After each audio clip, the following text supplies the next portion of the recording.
Shalom, selamat pagi Bapak Ibu Saudara-saudari yang kami kasihi di dalam Tuhan Yesus Kristus. Kembali kita bertemu melalui renungan firman Tuhan yang akan kita baca dan dengarkan bersama. Doa dan harapan kami, kasih Tuhan, damai sejahtera, sukacitanya senantiasa melimpah dalam kehidupan kita semuanya. Mari kita bersatu dalam doa. Tuhan Yesus, hati kami sungguh melimpah dengan ucapan syukur dan terima kasih buat nafas kehidupan dan hari yang baru yang Tuhan Yesus karuniakan kepada kami. Berkati dan urapi firman-Mu menjadi pelita yang menerangi kehidupan kami. Dalam nama Tuhan Yesus kami berdoa. Haleluya. Amin. Renungan firman Tuhan yang akan kita baca dan dengarkan hari ini tertulis dalam Kejadian pasal yang ke-6 ayat yang ke-8. Demikian firman Tuhan. Tetapi Nuh mendapat kasih karunia di mata Tuhan. Tetapi Nuh mendapat kasih karunia di mata Tuhan. Dari ayat yang kita baca dan dengarkan hari ini, kita akan berbicara tentang mendapat kasih karunia di mata Tuhan. Kasih karunia adalah pemberian, hadiah, anugerah, kemurahan hati Allah kepada manusia. Padahal manusia tidak pantas untuk menerimanya.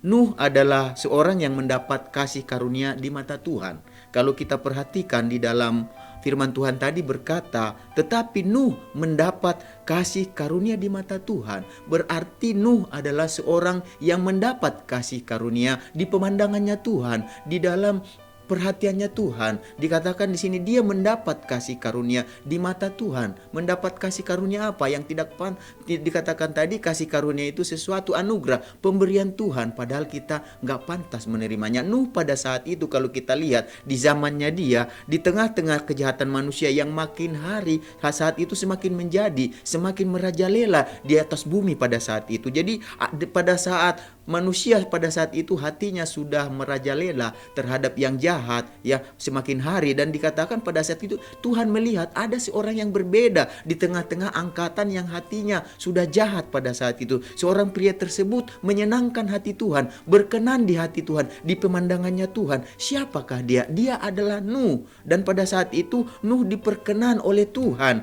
Tuhan hendak mengadakan penghukuman saat itu atas dunia oleh karena kejahatan manusia yang semakin hari semakin kejam saat itu, semakin jahat pada saat itu, semakin meningkat pada saat itu. Hati manusia pada saat itu condongnya kepada yang jahat. Tetapi Nuh dikatakan mendapat kasih karunia di pemandangan Tuhan, di matanya Tuhan, dan Tuhan hendak menghukum, membinasakan, memusnahkan segala yang hidup pada saat itu, termasuk manusia semuanya dikatakan. Tetapi dikatakan pada saat itu masih ada yang berkenan di hati Tuhan, masih ada yang mencari Tuhan. Siapakah dia? Nuh ini dikatakan dia itu berbeda dengan yang lainnya pada saat itu, dan saat itu Tuhan tidak mau membinasakan Nuh bersama dengan manusia yang lainnya. Tuhan mau menyelamatkan Nuh. Oleh sebab itu Tuhan menawarkan rahmat keselamatannya kepada Nuh dan seluruh isi rumah tangganya, keluarganya. Jadi sebelum Tuhan mendatangkan penghukuman bagi manusia pada zaman Nuh, Tuhan terlebih dahulu mempersiapkan dan memerintahkan Nuh untuk membangun sebuah bahtera. Dan setelah bahtera itu selesai dibangun oleh Nuh, maka Tuhan memerintahkan Nuh dan keluarganya masuk ke dalam bahtera tersebut. Setelah mereka masuk ke dalam bahtera tersebut, apa yang terjadi? Pada saat itu kita perhatikan penghukuman mulai terjadi. Penghukuman atas manusia pun berlangsung melalui apa? Melalui air bah, dan saat itu seluruh manusia yang hidup saat itu dikatakan kecuali Nuh dan keluarganya semuanya binasa. Hanya Nuh dan keluarganya yang pada saat itu dikatakan tidak binasa. Hanya mereka yang memperoleh keselamatan yang daripada Tuhan. Karena apa? Kalau kita perhatikan itu terjadi karena Nuh ini mendapat kasih karunia di mata Tuhan. Jadi kalau kita perhatikan saat ini, Nuh mendapat kasih karunia di mata Tuhan karena apa? Karena dia memiliki riwayat yang menyenangkan hati Tuhan, dan di pemandangan hati Tuhan dia itu berkenan seperti yang tertulis dalam Kejadian 6 ayat yang ke-9. Inilah riwayat Nuh. Nuh adalah seorang yang benar dan yang tidak bercela di antara orang-orang sezamannya, dan Nuh itu hidup bergaul dengan Allah. Inilah yang membuat Tuhan disenangkan. Di pemandangan Tuhan, riwayat Nuh ini menarik. Di pemandangan Tuhan, riwayat Nuh itu diperkenan oleh Tuhan, mendapat kasih karunia di mata Tuhan. Karena apa? Ternyata selama hidupnya Nuh itu bergaul dengan Tuhan. Jadi Bapak Ibu saudara-saudari yang kami kasih dalam nama Tuhan Yesus, apapun kondisi, situasi, kehidupan yang akan kita jalani di tahun baru ini, di tahun 2023 ini, kita percaya kalau kita mendapat kasih karunia di mata Tuhan, kalau kita mendapat perkenanan di mata Tuhan, kalau kita mendapat sesuatu yang menyenangkan hati Tuhan di pemandangannya Tuhan, maka kita percaya apapun masalah, pergumulan, persoalan yang ada dalam kehidupan kita, yang akan kita jalani di sepanjang 2023 ini, kalau Tuhan ada di hadapan kita, kalau Tuhan ada memimpin kita, menyertai dan menolong kehidupan kita, maka Tuhan akan luputkan kita dari berbagai resesi, dari berbagai keadaan sulit, keadaan berat yang akan kita hadapi di sepanjang 2023 yang kita dengar berita dari sana sini. Tapi kita percaya kalau kita di mata Tuhan mendapat kasih karunia, maka Tuhan tidak akan tinggal diam. Dia tidak akan biarkan kita binasa dengan orang-orang lainnya, tetapi Dia akan selamatkan kita. Jadi Bapak Ibu saudara-saudari yang kami kasih dalam nama Tuhan Yesus, dapatkanlah kasih karunia di mata Tuhan seperti Nuh pada zamannya. Bagaimana caranya? Bergaullah dengan Allah selama kita hidup di bumi ini. Karena setiap orang yang sungguh-sungguh mau bergaul dengan Allah, jalan hidupnya akan berbeda dengan orang-orang di sekitarnya, di mana mereka ini hidup menurut keinginan hati mereka, sesuka mereka. Mereka nggak peduli ada Tuhan atau tidak ada Tuhan. Yang penting bagi mereka keinginan mereka disenangkan, mau jahat mau tidak. Dan bukankah itu Alkitab katakan semakin hari dunia ini semakin jahat, tetapi kita yang mendapat kasih karunia di mata Tuhan, kita berbeda dengan mereka. Di tengah dunia yang semakin jahat ini, kita tetap bergaul dengan Tuhan. Karena dengan bergaul dengan Tuhan, apa yang terjadi? Air hidup kita tahu Tuhan akan selamatkan kita. Tuhan tidak akan binasakan kita.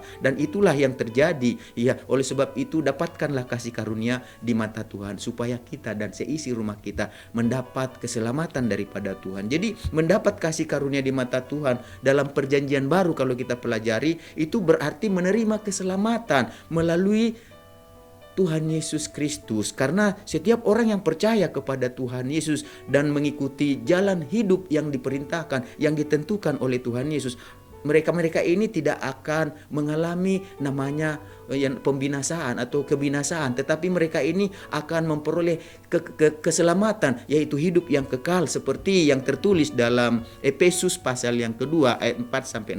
Tetapi Allah yang kaya dengan rahmat oleh karena kasih-Nya yang besar yang dilimpahkannya kepada kita, telah menghidupkan kita bersama-sama dengan Kristus.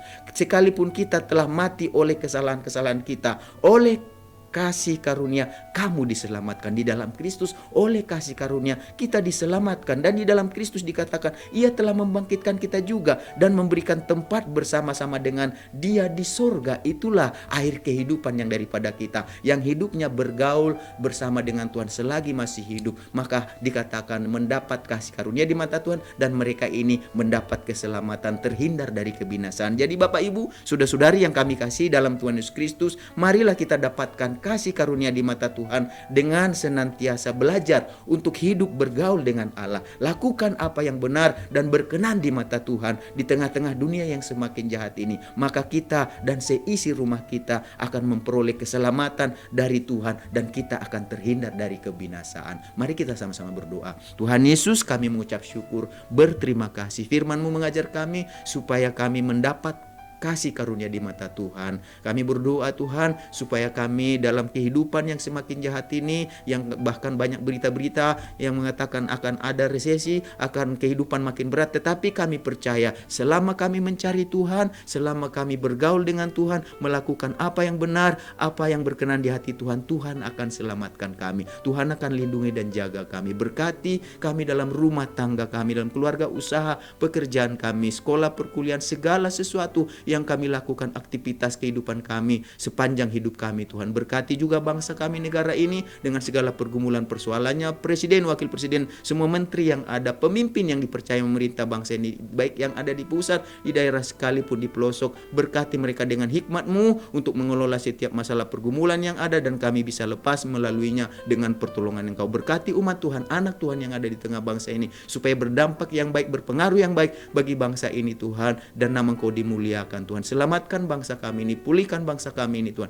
biar bangsa kami melihat keselamatan ini daripada Engkau. Berkati anak-anak-Mu, umat-Mu yang digembalakan oleh Bapak Pendeta Li, amin, dan kami semuanya yang mendengarkan renungan hari ini. Biarlah damai sejahtera-Mu, sukacita, kasih-Mu, segala berkat yang terbaik yang Kau janjikan dalam firman-Mu, itulah bagian kami sepanjang hari ini. Dalam nama Tuhan Yesus kami berdoa, haleluya, amin. Selamat beraktivitas, Tuhan Yesus memberkati kita semuanya.